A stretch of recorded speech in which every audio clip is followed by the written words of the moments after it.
بسم اللہ الرحمن الرحیم اللہم صلی علی محمد و آل محمد و اجل فرجہم۔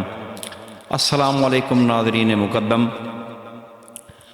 سب سے پہلے میں اپنے تمام دوست احباب کا بے حد مشکور ہوں کہ جنہوں نے ابھی تک میرے چینل کو سبسکرائب کیا اور میری حوصلہ افزائی فرمائی، اور آپ لوگوں نے میرے لیے اور میں آپ کے لیے دعا گو ہوں کہ اللہ رب العزت محمد و آل محمد کی عزت و عظمت کے صدقے میں ہم سب پر اپنا رحم کرم فضل اور اپنی مہربانیاں فرمائے۔ اس افراتفری کے دور میں جبکہ ہر بندہ ہر انسان آج کن حالات سے بخوبی واقف ہے کہ ہم کن حالات میں گھرے ہوئے ہیں، ناظرین آج بات کرتے ہیں ہم قرآن مقدس، قرآن مجید، فرقان حمید کی ایک خوبصورت صورت جس کا نام ہے آل عمران، اور اس کی ایک خوبصورت آیت ہے 103۔ اللہ رب العزت اپنی اس خوبصورت آیت میں فرماتے ہیں کہ وَتَعْصِمُوا وَحَبْلِ اللَّهِ جَمِيعًا وَلَا تَفَرَّقُوا، کہ اے لوگو میری اس رسی کو مضبوطی سے تھام لو اور آپس میں جھگڑنا مت۔ یہ تفرقہ پرستی، آپس میں مت بنانا، مت لڑنا آپس میں، میری رسی کو مضبوطی سے پکڑے۔ تو مسجد نبوی محمد مصطفیٰ تک جب یہ جبریل امین نے یہ خوبصورت آیت پہنچائی تو جو چھوٹی عمر کے صحابہ تھے ناظرین وہ آسمان کی طرف دیکھنے لگے، آپس میں چہمگوئیاں کر پا رہے ہیں کہ اللہ رب العزت کی یہ آخر رسی کون سی ہے جو اوپر سے نیچے تک آ پا رہی ہے، اور ایسا بھی ہرگز ممکن نہیں ہے کہ ہو اللہ کی رسی اور وہ ایک طرف سے خدا کے ہاتھ میں نہ ہو اور خدا نے وہ رسی انسان کو نہ دکھائی۔ اب بات آ جاتی ہے کہ اس کی تفصیل، اس کی ڈیفینیشن کیا ہے۔ جب یہ آیت مقدسہ مکمل ہوئی تو محمد مصطفیٰ صلی اللہ علیہ وآلہ وسلم سے لوگوں نے، صحابہ کرام اجمعین نے دریافت فرمایا کہ اے سید المرسلین، آپ ہمیں پلیز بتائیے کہ وہ کون سی رسی ہے اللہ رب ذوالجلال کی کہ جس کو ابھی تک ہم پکڑ ہی نہیں پائے، وہ کون سی رسی جس کے بارے میں اللہ نے فرمایا کہ وَتَعْصِمُوا وَحَبْلِ اللَّهِ۔ وَحَبْلِ اللَّهِ کیا ہے؟ رسول عربی محمد مصطفیٰ صلی اللہ علیہ وآلہ وسلم نے فرمایا کہ اے لوگو، حقیقت یہ ہے کہ اللہ رب العزت جس رسی کی طرف آپ لوگوں کو اشارہ دے پا رہا ہے اس رسی کا نام میں محمد صلی اللہ علیہ وآلہ وسلم ہوں۔ اس کے بعد وہی رسی کو بال ہوتے ہیں جناب، جیسے جیسے بال کھلتے ہیں رسی کے، گرے کھلتی ہیں رسی کی، تو نظر آتا ہے کہ رسی کے اندر آخر ہے کیا، کیوں اتنی مضبوط ہے۔ اور وہ اللہ کی رسی کہ جس کے ساتھ پورا کا پورا جہان لٹکا ہوا ہے، پورا کا پورا جہان بندھا ہوا ہے، وہ کون سی رسی ہو سکتی ہے؟ وہی رسی ہے پاک رسول محمد مصطفیٰ صلی اللہ علیہ وآلہ وسلم نے فرمایا کہ وہ رسی میں محمد صلی اللہ علیہ وآلہ وسلم ہوں۔ اس کے بعد یہ قرآن ہے، یہی ہے وہ خوبصورت رسی۔ مختلف علماء دین، مختلف مفکر فلاسفر حضرات نے جب اس کے بارے میں لکھا تو پوری دنیا جانتی ہے، پوری دنیا سمجھتی ہے اس چیز کو، جو ادب سے یا علم سے تعلق رکھتے ہیں۔ انہوں نے بھی موسٹلی بولا نہیں جی قرآن جو ہے یہ اللہ کی رسی ہے۔ جب رسول تک صحابہ کرام کی یہ چہمگوئیاں پہنچیں کہ یہ صرف اور صرف یا رسول اللہ، یہ صرف اور صرف قرآن کو کہہ رہے ہیں کہ اللہ کی رسی، تو آپ نے فرمایا قرآن تک کس نے پہنچایا ہے؟ قرآن کے بارے میں لوگوں کو کیا علم ہے؟ جبکہ قرآن تو سارا کا سارا کمپلیٹلی میرے تک آیا ہے نا، میں نے آپ لوگوں تک پہنچایا۔ تو پھر یاد رکھیے ناظرین، اللہ کی رسی فقط قرآن نہیں ہو سکتی،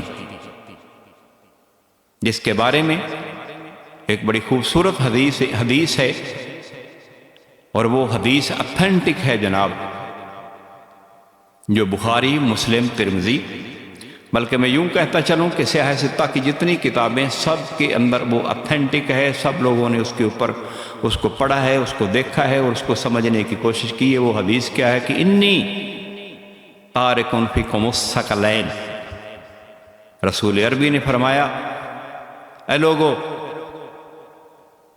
میں آپ لوگوں کے درمیان میں دو چیزیں چھوڑ کے جا رہا ہوں، گراں قدر۔ گراں قدر سے مراد کیا ہے؟ کہ جس کی کوئی پرائس نہیں ہے، جس کی کوئی قیمت نہیں، اس کی کوئی قیمت ادا کر ہی نہیں سکتا ہے، اس کی قیمت کوئی لگا ہی نہیں سکتا۔ تو جب دو گراں قدر چیزوں کی بات ہوئی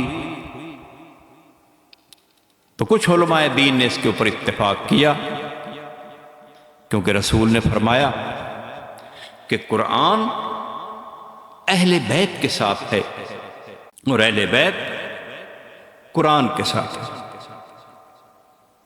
ان دونوں کے درمیان میں کوئی فرق نہیں ہے۔ یہ بھی قرآن ہے، وہ بھی قرآن ہے، وہ بولنے والا ہے، یہ خاموش قرآن ہے۔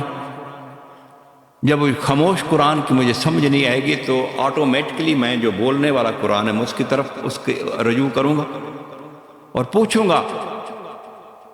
اگر تو محمد مصطفیٰ صلی اللہ علیہ وآلہ وسلم کی جو خوبصورت زندگی تھی، لوگوں نے پوچھا بھی، رسول کے بعد آپ نے فرمایا لوگوں، اگر اس قرآن سے آپ لوگ گمراہ ہونے لگیں، آپ کو سمجھ میں نہ آئے، تو میں محمد آپ کو تنبیہ کرتا ہوں کہ یہ جو میری اہل بیت ہے نا،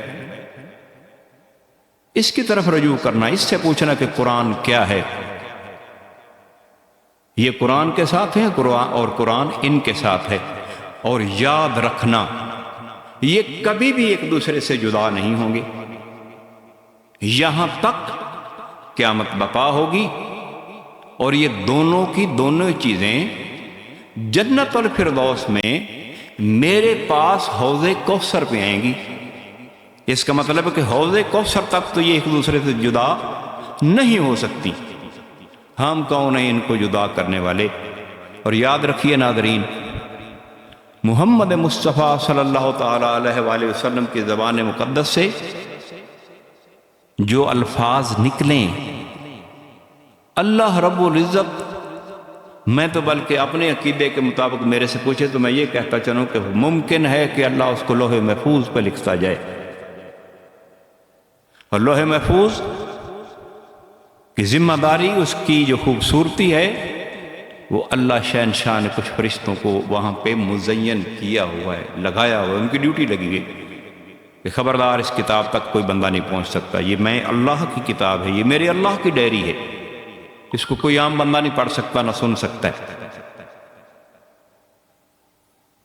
تو ناظرین، آج خدا کی قسم ہم تفرقہ پرستی کا شکار ہیں، اور یہی وجہ ہے ہماری آج جو ہماری کمزوری دوسرے لوگوں کو ملی ہے نا، کہ آپ سمجھتے ہیں کہ باقی جو مذاہب کے لوگ ہیں یہود و نصارہ کو کہہ لیتے ہیں، کیا یہود و نصارہ جو ہیں ان کو پتہ نہیں ہے کہ مسلمانوں کی کمزوری اس وقت کیا ہے؟ ان کو علم تھا، انہوں نے بھی ریسرچ کی ہے، انہوں نے بولا کہ اس کو، یہ جو مسلمان ہیں آج کا نا، اس کو لالچ دے کر قرآن سے دور کیا جائے، اور وہ رسی جو خدا نے ان کے رسول عربی صلی اللہ علیہ وسلم کے ذریعے ان تک بھجوائی، پہنچائی، ان سے وہ رسی چھین لی جائے کسی طریقے سے۔ جب رسی چھن جائے گی، یہ آٹومیٹکلی زمین کے اوپر منہ کے بل گریں گے۔ کہ آج مسلمانوں کا حالت وہ نہیں ہے، سیم وہی حالت۔ خدا نے فرمایا ہے لوگو، یہ یہود و نصارہ تمہارے دوست نہیں ہو سکتے، اور ہم کیا ہیں؟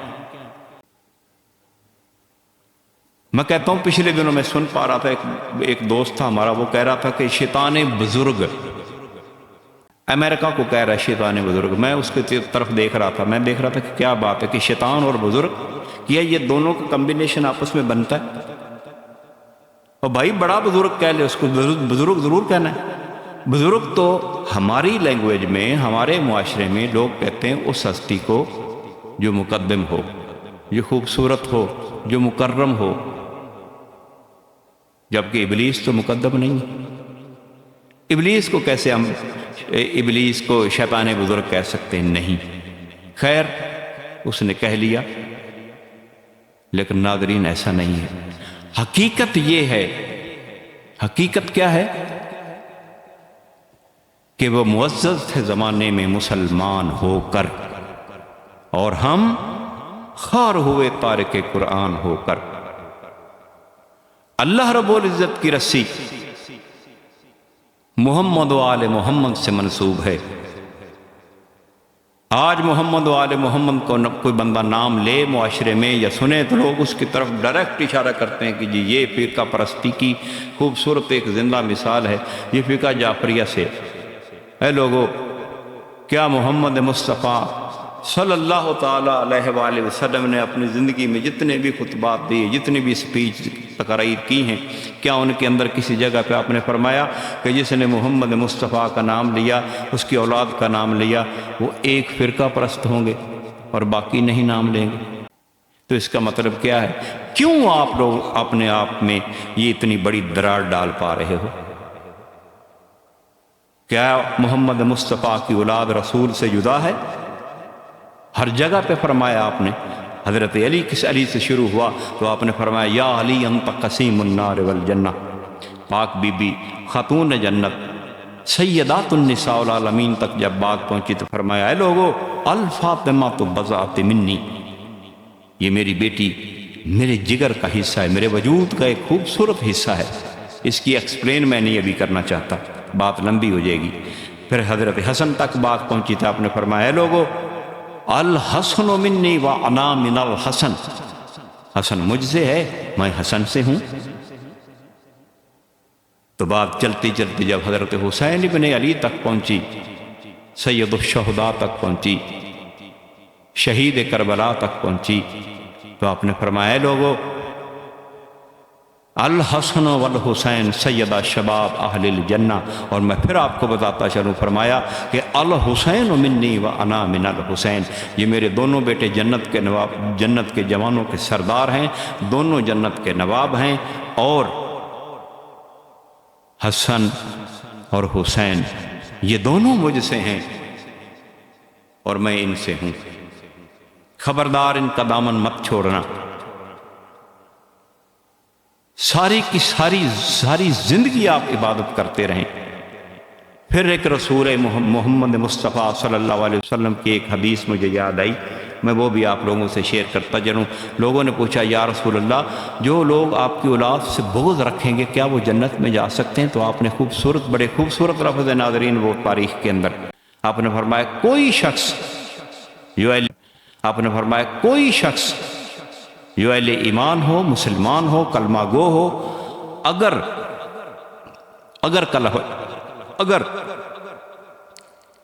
وہ 1000 حج پیدل کرے، احد پہاڑ کے برابر سونے کو خیرات کرے خدا کے راستے میں، اللہ رب ذوالجلال والاکرام کی خوشنودی کے لیے،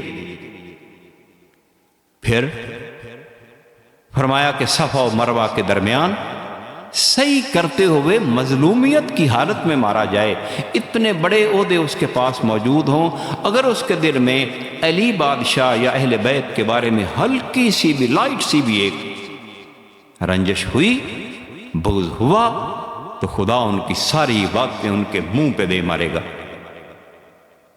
اور وہ جہنم میں جائیں گے۔ اور یہی اہل بیت ہے جو ہمارے لیے شفاعت کا باعث بنے گی ناظرین، اور یہی ہے خدا کی وہ رسی، جیسے اس کے رسی کے بل کھولتے جاؤ گے آپ کو محمد مصطفیٰ اور اس کی اولاد آپ کو نظر آئے گی، جس کے بارے میں پاک رسول کا خوبصورت فرمان مقدس ہے کہ فرمایا کہ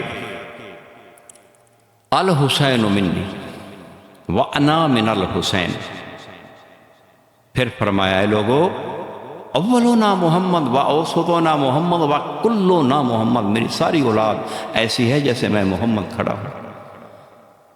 میں ہر اپنی تقریر میں موسٹلی ان شخصیات کا ذکر کرتا چلتا ہوں۔ کیوں کرتا ہوں؟ کہ جب خدا اور اس کا رسول دونوں کہہ رہے ہیں کہ قرآن اور اہل بیت ایک دوسرے کے ساتھ ایسے ملے ہوئے ہیں اور یہ ایک دوسرے سے کبھی جدا نہیں ہو سکتے، یہاں تک کہ حوض کوثر پہ روز محشر یہ میرے پاس پہنچیں گے، تو مجھے آپ ناظرین خود بتائیے کسی اور کا ذکر کرنے میں کی ضرورت ہے؟ اللہ نے کبھی نہیں یہ بولا کہ لوگوں اب میں نے قرآن کو تمہارے تک پہنچوایا محمد مصطفیٰ کے ذریعے، اب قرآن کے ہوتے ہوئے آپ کسی اور کتاب کو پڑھیں۔ نہیں پڑھتے ہیں لوگ۔ کبھی آپ میں سے کسی نے پڑھا انجیل مقدس کو، تورات کو، زبور کو؟ حرج نہیں ہے، گناہ نہیں ہے، آپ پڑھ سکتے ہیں، لیکن چونکہ ان تینوں کتابوں کا ذکر قرآن مقدس کے اندر خدا نے مکمل کیا، تو جب اللہ شہنشاہ نے اس کو مکمل کر دیا تو ہمیں اب ان کتابوں کی طرف یا ان کا سہارا لینے کی ضرورت نہیں رہی۔ تو بات ہو رہی تھی ناظرین اللہ کی رسی کی۔ اللہ کی رسی جو ہے وہ سب سے خوبصورت رسی ہے محمد و آل محمد، جس کے بارے میں حدیث بھی میں نے آپ لوگوں تک پہنچائی کہ انی تارکن فیکم الثقلین، رسول فرما رہا ہے کہ میں آپ لوگوں کے درمیان دو گراں قدر، دو اہم چیزیں چھوڑ کے جا رہا ہوں، ان سے جدا نہ ہونا، یہ کبھی آپ کو گمراہ نہیں ہونے دیں گی۔ زندگی میں کبھی کسی مسئلے مسائل یا کسی پریشانی کا باعث آپ لوگ بنے، آپ سبب بنے، آپ کو مشکل آئے تو ان سے رجوع کرنا۔ یہ وہ ہیں جو اللہ رب العزت کے دیے ہوئے علم سے بھرے ہوئے ہیں، یہ پیدا نہیں ہوتے، ان کے ظہور ہوتے ہیں۔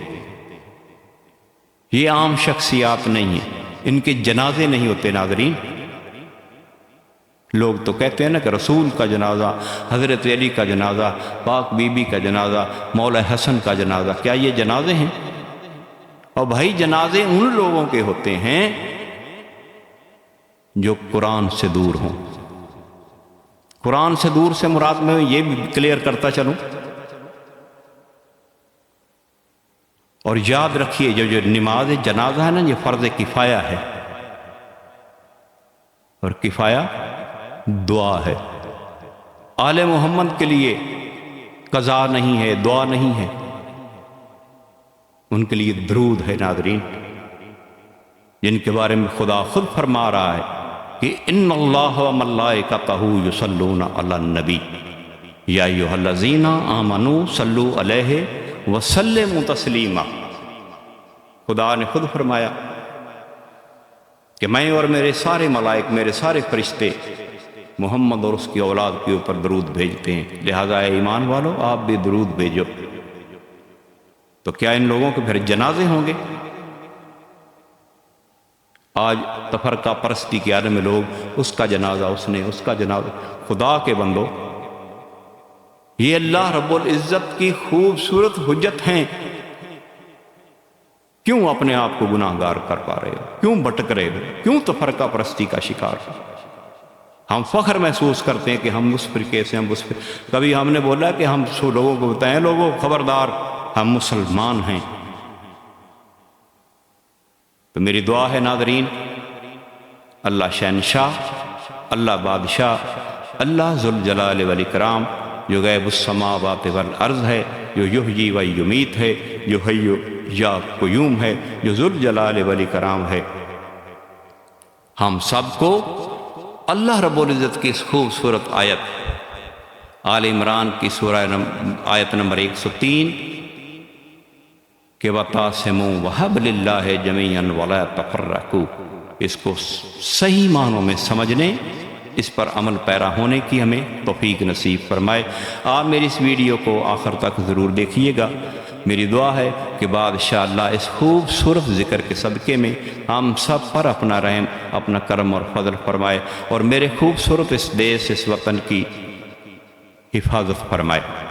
جنگی حالات کے اندر تھے ہم، لیکن اللہ نے ہماری فوج کو خوبصورت طاقت عطا کی ہے، اور وہ اللہ ہم سب پر اپنا رحم فرمائے۔